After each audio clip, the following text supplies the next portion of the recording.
Standing here on this point, close to the main offices of Cittaslow, it's a nice situation to think about what slow development means for our cities and for our culture.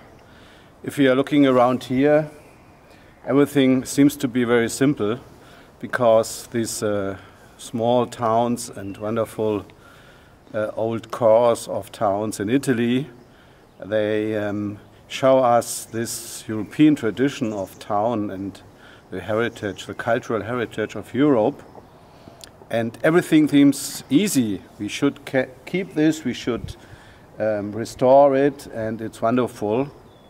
But even if we start here to make conservation, to make reconstruction, we will find nothing is easy.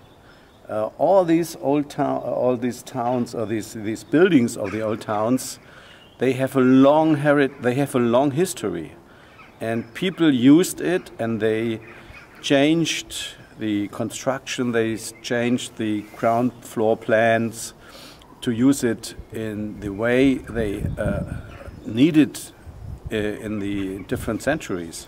So everything has a history, and it changed in history. And that is very important to understand. Our urban culture in Europe was always in development. It was never frozen. It was always in progress. So if we think on the future of our urban culture in Europe, we must see it as a continuing this process and not to freeze it. It's not possible to freeze it. If we would freeze it, it would become a museum, and after a while it would become dead. But the interventions to continue our culture must be slow. We must make one intervention and think a lot, many times, if it's the right way of intervention, and discuss it in the public. All the people, or the majority of the people, must be convinced that this intervention is right, and it will develop and not destroy our culture.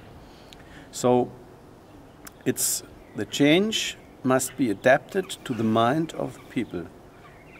If the people will get the feeling, okay, we are developing for the future our culture and our urban heritage, then it's the right way.